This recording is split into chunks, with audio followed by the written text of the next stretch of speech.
Hello. Oh, I've forgotten my theme tune music. Let's get that going, shall we? I don't know why I like this music. I just do.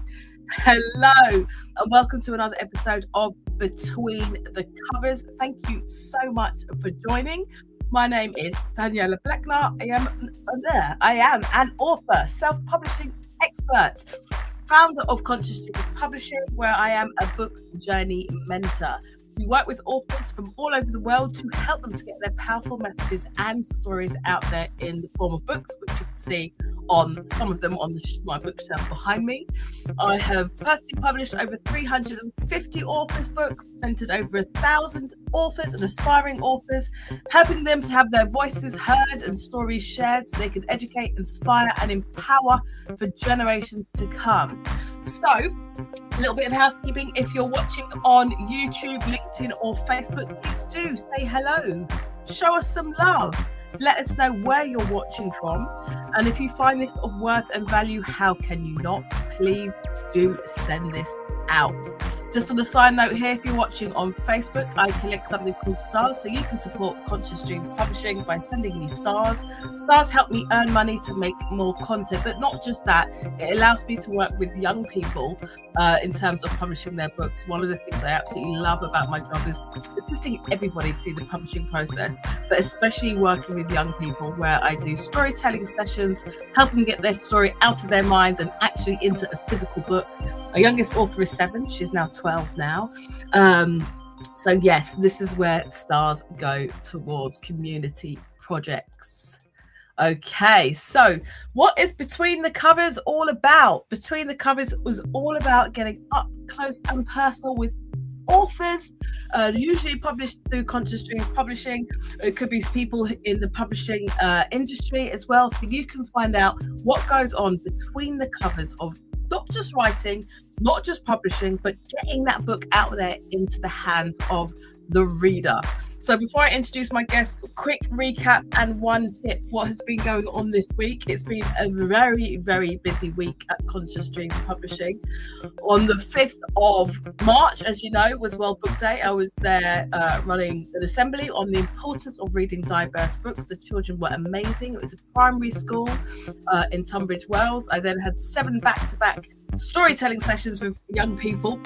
Again, one of the things I love doing is helping young people to write books.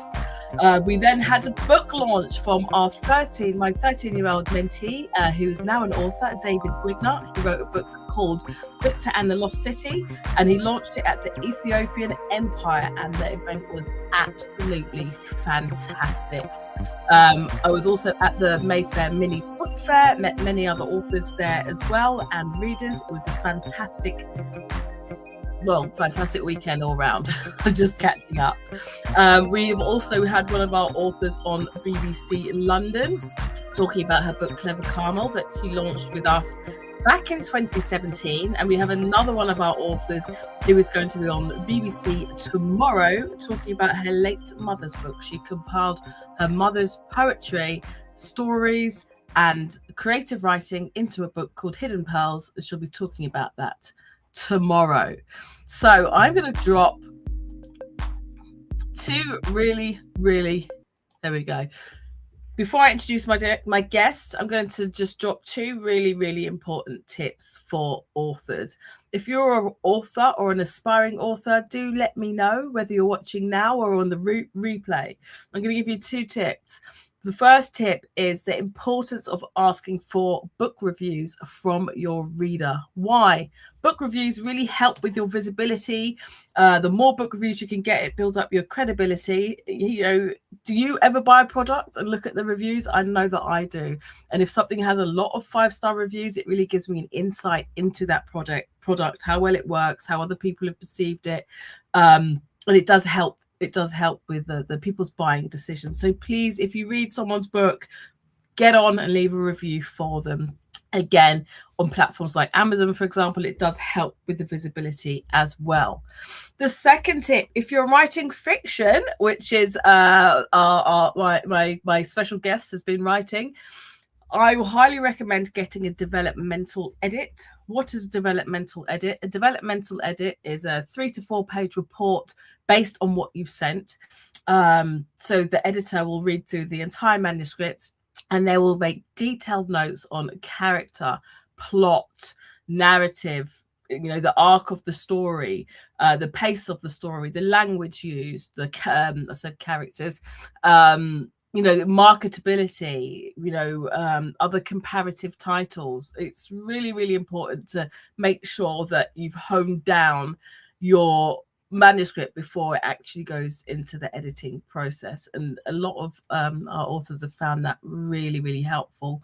So if you can get a developmental edit or a manuscript assessment report on your book before you actually start the publication process. So I'm going to now just make sure that this is shared out correctly. If you're watching on Facebook, please say hello. Tap the screen. I think you tap the screen. Show us some love. Let us know where you're watching from. I also need to make sure that I'm sharing this out on my personal page because I know it doesn't go out there anymore. And I'm going to be tagging in my awesome and amazing guests right now. I'm multitasking, guys. I'm doing my best. I'm multitasking. Okay, so who am I interviewing today?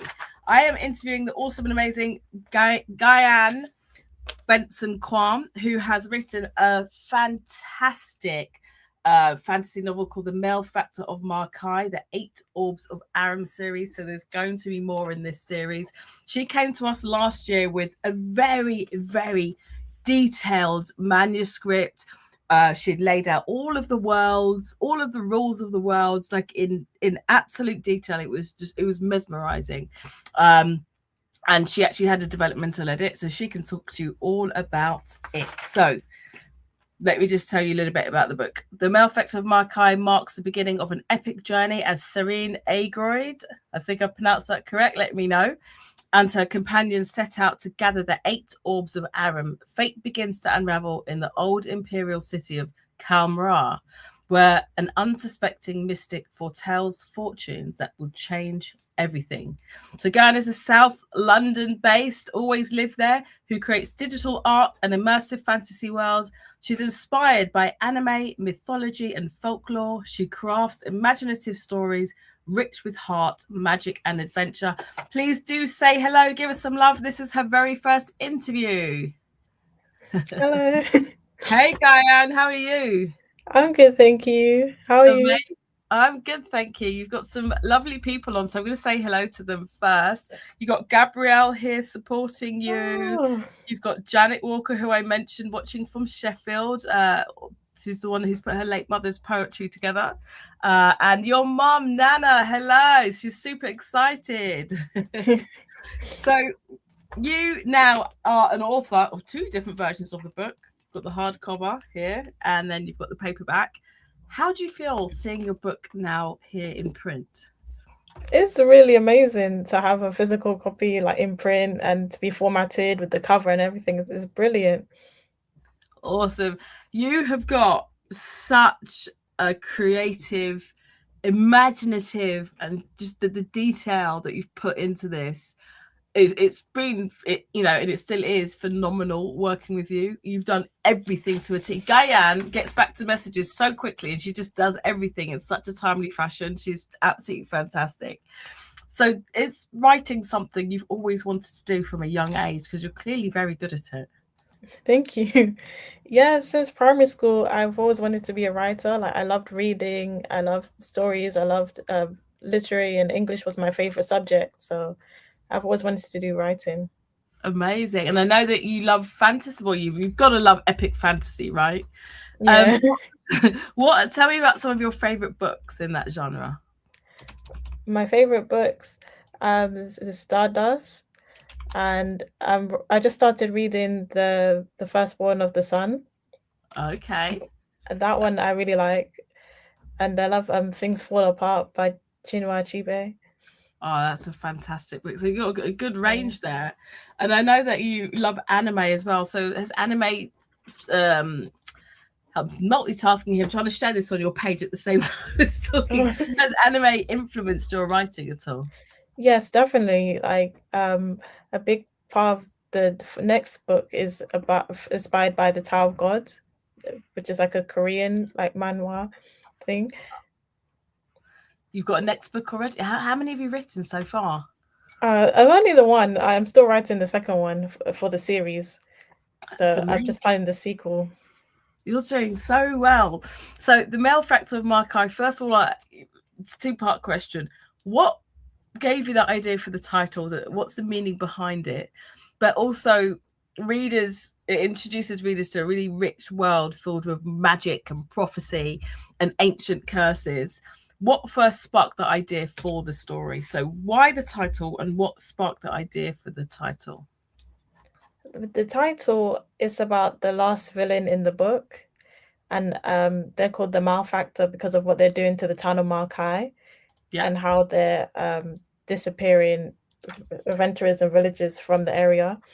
So the title was inspired because I really love alliteration, and there's quite a few instances of alliteration in my writing. So So for I really people, I wanted know what alliteration is. So obviously, I teach English.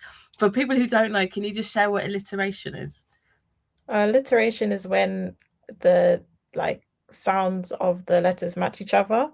Like the title is called the Malefactor Markai, and you have the M's there that like Yeah. knit together. Yeah, so we got two letters next to each other, the Malefactor of Malkai, which makes it sound very catchy, doesn't it? But Yeah. what inspired you to write it?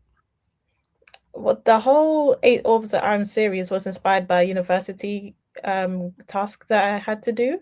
That we had to create an audio-visual story where we had to write a short story and then like narrate it. And I got the idea, the first idea from an anime called Mushishi, where this guy goes around like solving the problems caused by the folklore creatures of Japan.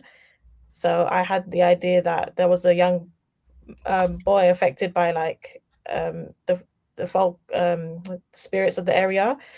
So over time, it's really developed from that boy to the main character now, who's Sareene Aegrod, and yeah, that's what inspired the story. Fantastic. And let's have a quick look at the cover actually while I've got it here. So if you're watching, this is actually one of my favorite covers. Fantasy is not one of the books that I'm the most familiar with, but I do know that this is a chimera. I keep saying chimera, but it's chimera. Can you talk us through the book cover and why you chose this? Because we went through a few different samples, didn't we?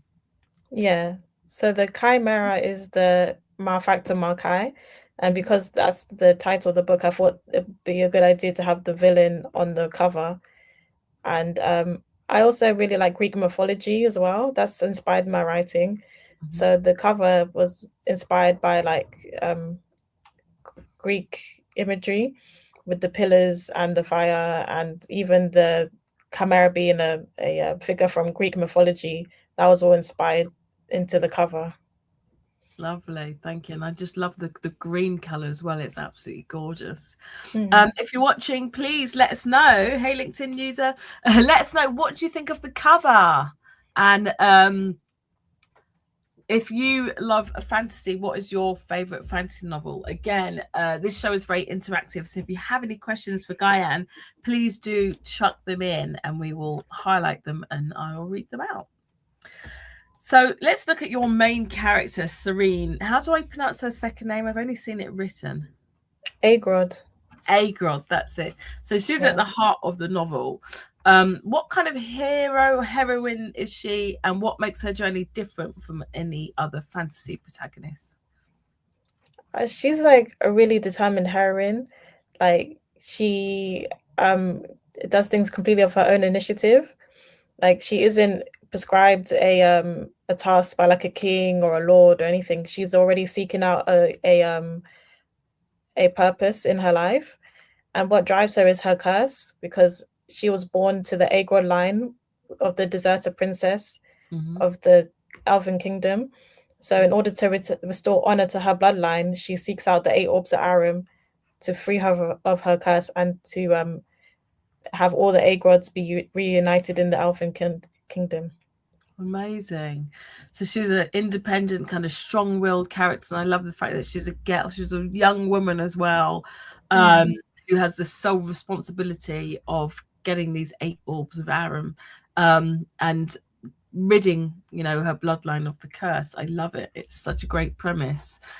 So I've got some comments here. Cynthia saying, well done, girl. Lee Phillips is saying, amazing. He's giving me some fire emojis. And Nana says, I love the cover. It's amazing. It's such a beautiful book. Hey, it's Chantel here. Oh. And then you have Asatram. The cover is awesome. Fantastic. So the quest to gather the 8 Orbs of Aram sounds epic. Without giving any spoilers, what kind of challenges can your readers expect? What do they entail? Some of them. They can expect battles, riddles and puzzles to solve, potions and elixirs to acquire, meeting with difficult characters, and challenging monsters as well. So your whole host of things there. You've got the potions, the challenging monsters, companions along the way as well. So how easy was this to write then, thinking about that writing process? Is that something that just flowed really easily because you read a lot? Or did you really find you had to map a lot of things out? When I first started writing, I didn't have as much of an in-depth plan. But after I created all the documents that detail like the history of the world and the maps and everything, then it was really easy to write. Like it flowed through in a few months. Yeah. So when Guian came to us, I think it was last year, was it about a year ago you came to us? Yeah. It was about a year ago, wasn't it? Yeah. Yeah, nearly a year ago. Just under a year. And she didn't just have a manuscript, she had, like she said, documents with maps and the worlds and the rules and the different characters. Like it was very intricate. You'd obviously really lived and breathed this for a long time. I mean, how long did it take you to put all of that together? A few years. Yeah, I think like just over a year and a bit. And I've been writing on and off since university, so I think like in total would be like a few years. Yeah. Oh, wow. When did you leave university? In 2022. In 2022. Wow. And so now you've got this here. Some people write books, or they start writing books or planning books. I talk about myself here for one particular book, and it goes there unread for years and years and years, maybe like you've got in a document somewhere or multiple documents, and it just never gets published. So just a huge congratulations to you for seeing it through to the end, because it's not easy to write a book at all. And then obviously you've got the publishing process as well as the promotion and everything else. Are you going to have a book launch? No. No, come on. Nana, if you're watching, come on, we need a book launch. Or an online book launch or something, maybe. What have your friends said about your book? Have they started? They're really... Oh, sorry. Go on.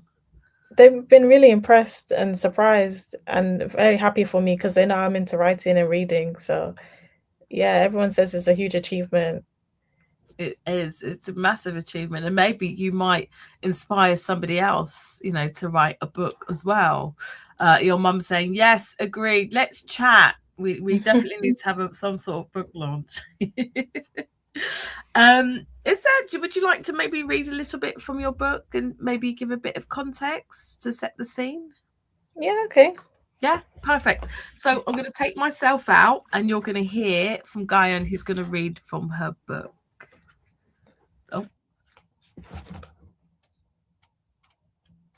I'm going to read from chapter 7. The train ride to Markai was a lonely one. Several people changed for Aldoris, the capital of Aldenford, or Mount Hastris, where the kingdom's religious centre was situated. Ever since rumours of the missing dungeon expeditions had spread, the traffic to Markai had thinned. There was an ominous aura encircling the town. Some of the other passengers even warned Sareene, William, and Ungria as the dwarven train travelled ever closer to the precarious town. The offboarding was a rushed process, as the train staff hurriedly but professionally unloaded Indagus's items and bid them farewell. "Good luck out there," said one signal man. "Place gives me the creeps." Whilst many adventurers turned tail when it came to Markai, those from the Guild of Navidia, the royal guild of the occult that investigated everything to do with the undead, littered the streets. Navidia were convinced the disappearances in Markai were the workings of the ghosts, those who wandered in between life and death, souls trapped outside of the great circuit of Celestria, walkers of the endless night. The Navidians were abuzz with excitement, discussing every aspect of Markai as they paraded around the town square. They made it harder for Indagas to find lodgings for the night, as they had rented out nearly every room in every inn. The ones still available had more than tripled the price, leaving Sareene, William, and Ungria no choice but to remain in the Alden Guard guild post of Markai's dorms. Sareene had hoped to experience the hospitality of a hotel or inn, but alas, had to settle with the care of Markai's miserable guildmates, locals, who must have been overly informed of the ongoing mystery. She had to suffer their disdain after having to attend to what appeared to be a slew of tragedy tourists, senseless idiots who thought they alone could solve the issue. It was neither a warm nor a friendly environment like Tamil. It was as eerie as the Navidians would have wanted it to be. The old infrastructure of the building did not help the issue, as the coastal wind made its screechy presence known, sneaking in through every crack and tapping at every window. The view, divinely gorgeous, cared for none of the conflict. Markai was a place where the tall trees kissed the ocean and the cliffs cuddled the market walls. To the south, the steep hills leveled out to a crystal clear ocean, its ripples sparkling with the light of the sun god. To the north, the old trees of the Yenef woods towered over the dark, rich soil and small critters in the undergrowth. Hey, guys, I want to see your best emojis going up and down this screen because that was absolutely fantastic. I'm someone who loves language and I love description, and I really loved when you were describing the world. It's so vivid. I think it was like kiss the trees, the sky kissed the trees. What was that bit there? Yeah, the trees kiss the sorry. Kiss the and the ocean cuddled. Anyway, it was just it was so beautiful and vivid. Anyone who's watching, can anyone tell us? I feel like the English teacher's coming in now. What technique was that she used? I think it was the trees kissed the sky and something cuddled. The tall trees kissed the ocean and the cliffs cuddled the market walls. There you go. The cliffs covered the market walls. Chantel's giving you some clapping hands. So is Lee. So is Nana. Lee's saying impressive. Cynthia saying that was awesome. Absolutely incredible. Guys, please go and support Guian. You can get a copy of her book, for a signed copy, from the Conscious Dreams bookstore. It's also available worldwide, online, everywhere. But if you want a signed copy, get it from Conscious Dreams Publishing. Just waiting for anyone to tell me what technique she used there, beginning with P. Otherwise, Guian's gonna share. So we've spoken about the maps and the diagrams and the character lists already. But are you naturally a planner, or is that something you felt was really important for this particular project for you to be able to write it? I think because there are so many details, it was important for me to plan everything. Because I noticed when I was writing, there were lots of gaps. So I said, this needs to make sense and I need to have a full view of the world. Yeah. So planning that was important. But when I actually write the prose, I think that's when I like to just let it flow. Yeah. And just let it happen. I think that's a really important thing. Sometimes writers can tend to rush and have a vague idea of the world, and they start writing, and then they realize they haven't established what the rules are, or they don't take that time with world building, and that's really, really key. So that's a huge thing that you did there. So when you first submitted to us, we suggested not starting straight away, but having a developmental edit. So at the beginning of this episode, I explained that a developmental edit was like a report almost on, your book, looking at the character, the structure, the flow, the pace, all of that sort of thing. So can you share a little bit about what that was, working with Elise? Because I know she did a developmental edit for you, and then you worked together on the edit while I went off and got married, I think. Tell us a little bit about that process. The developmental edit, like, it was really good insight into how my structure was and my planning. Because even though I did do a lot of planning, there was still like gaps in my structure and like story points that didn't quite make sense and long explanations where there needs to be more action in the narrative. So the developmental edit really helped with creating a concise and connected narrative all the way through. Perfect. And you did so well. Like I said, Guian, you're such a joy to work with because you're so open to learning, but then you pick things up really fast. You got that developmental edit back, and we weren't expecting it back for a while because there was quite a bit. You had all these different worlds, and there was quite a bit there in that developmental edit. You came back, I think, like within months or a month even. Like, yeah, and it was once you'd sent the second submission, it was brilliant. It was ready to go, and it was something we could work with and start the editing process. So again, like a joy to work with. Thank you. All right, so your love for anime, mythology, and folklore shines through your story. Do you have any, like, not that I would know because it's not necessarily in my genre, but other people might know? Is there any kind of specific influences that influence your book? Yeah, the Mushishi anime was a really big inspiration, as well as the game Dragon Quest IX: Sentinels of the Starry Sky. That was like my favorite game growing up. I used to play it all the time on my DS Lite. So, yeah, that's a really big inspiration for the Eight Orbs of Aram part in particular. Because going around the world to collect items is what you had to do in the game. So I really wanted to create my own fantasy world where you could fight really powerful people for items as well. Yeah, and you've done that. Brilliant. I need to check out Mishushi, is it? Yeah. Mishushi. So I feel my chair's sinking. I was talking to you, I could see my chair going down. So book 2, 3, 4, 5. How many books do you have in this series, do you think? I was thinking around 5. 5 books in the series. Yeah. Who's going to buy all 5? Let us know. Who's already bought the book? If you've already bought the book, please do let us know. If you've bought the book, what do you think? Give us your opinion. We'd love to know. It's a beautiful book. Like I said, I can't stop. And it's got a lovely dust jacket. What is a dust jacket? I'm going to take this off, and you can see this is a special edition. It's got the title in gold, and then on the side, I need to put this all back in now, bear with me. We have a little bio. You didn't want to have that originally because I know you're very humble, aren't you? But I hope you're really I hope you're really proud. You really should be. It's such a huge achievement. Not just one book. You've got 5 books in you. You write beautifully. You've just done incredibly well.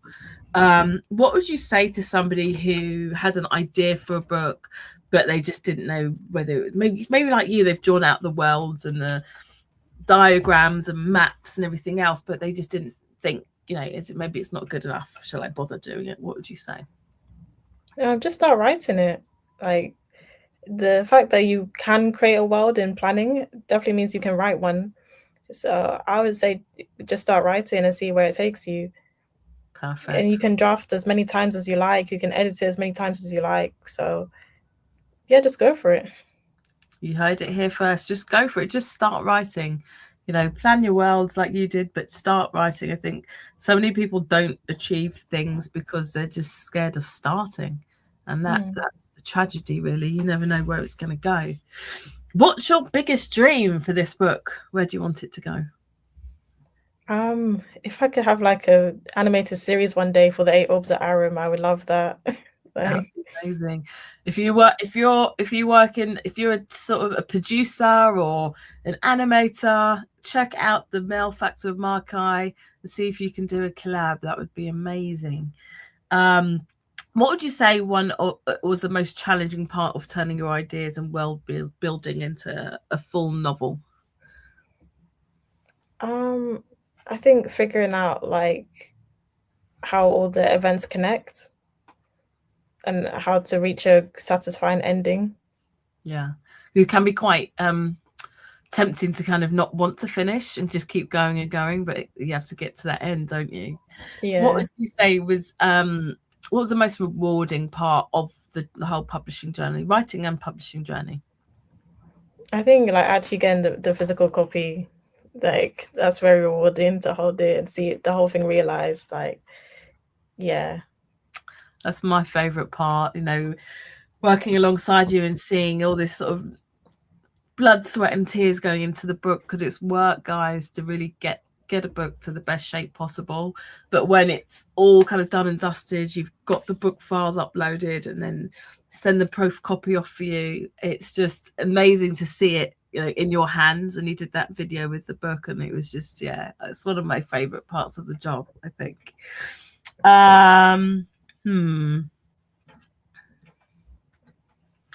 I'm not going to ask that. I'm going to say, could you give us a hint about what readers might expect in the next book? But you might not want to give that away. In this book, they collect the map for the orbs. So in the next book would be actually getting to the orb collecting itself, which is like the larger challenge. So that's what they can expect to find in the next book. There you go. So hurry up and read this book and get ready for the next book. Cynthia saying, I agree with the physical copy. Yes, it's just such a wonderful feeling to have that book in your hand. So if anyone has any questions for Guian, please do throw those questions up. Could be about the writing, could be about the book, the process. Meanwhile, I'm going to play a little game with you. And you just have to say one or the other, okay? That I give you. So, for example, if I say apples or pears, you're going to choose pears. Yeah. Okay. So it's going to be the first thing that comes to your mind. Apples or pears? Pears. Coffee or tea? Tea. TV series or movies? Movies. Anime or live action fantasy? Anime. Magic powers or magical creatures? Magical powers. Yes. Kindle or physical books? Physical books. Writing at night or writing in the morning? Writing at night. Dragons or elves? Dragons. Libraries or bookshops? Libraries. Plotting everything or discovering the story as you go? Plotting everything. Yeah. Perfect. All right, you did excellent in that one. Thank you. I think I'm with you on most of those. All right, so to finish off, I'm going to give you a few sentences. I just want you to just complete whatever way works for you. The book that made me first fall in love with reading was No and Me. Can you tell us a bit about that? It's about this girl who was really smart, so she skips a few grades in school, and she meets a homeless woman. And like the book is about their relationship, all the ups and downs and twists and turns that they experience. Fantastic. Noah and Me. No and Me. No and Me. Okay, yeah. Fantastic. Thank you. All right. If readers take one feeling away from the Malefactor of Markai, I hope it's joy. Lovely. Okay. The world of Markai is a place where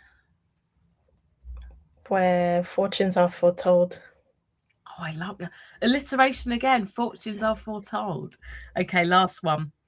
To me, fantasy stories matter because of the creativity and just endless possibilities that they provide. Beautiful. Thank you so much. And to finish off, where can people find you? Are you on social media that you wish to share, or should they just find the book online? I'm on Instagram. What's your Instagram handle? GuianB.Q. Okay, so you can find Guian at GuianB.Q. There you go, on Instagram. Please do follow her, support her. Young author, living her dream. She had a dream to write a book. It's taken her years to to plot and plan and to finally get it out there. It's a huge achievement. It's a fantastic book. It's a beautiful book. You've even got me into fantasy and anime now. So check out this series. The first one is out, The Malefactor of Markai. Rush over to Conscious Dreams Bookshop and get a signed copy there. She will personally sign and send it out. In fact, Guian, you've got an order come in today, which I'll send you. You can also pre-order your copy online at any good retailer. Everybody, thank you so much for tuning in today. Guian, do you have any final words for your listeners? Thank you for watching, and please pick up a book. You'll enjoy it for sure. You'll definitely enjoy it. Thank you so much. It's been an absolute honor to speak with you today, Guian. That's gone really fast. Join us next week, 7 p.m. GMT, 2 p.m. EST, where I'll be speaking to Sareene Jackson, who has written a book called The Power to Begin, Unlock Your Motivation and Embrace Your Goals. I think you may not need this, Guian, because you've unlocked your motivation and embraced your goal already. We've just got 4 more books to go. So The Power to Begin, Sareene Jackson next week. Someone's saying, how much is the book? I think it's $12.99. It's $12.99 for a copy of the book. Okay, everybody, thank you so much for joining. See you next week, 7 p.m. GMT, 2 p.m. EST. Guian, you stay there while we say bye to everybody. Bye. Bye.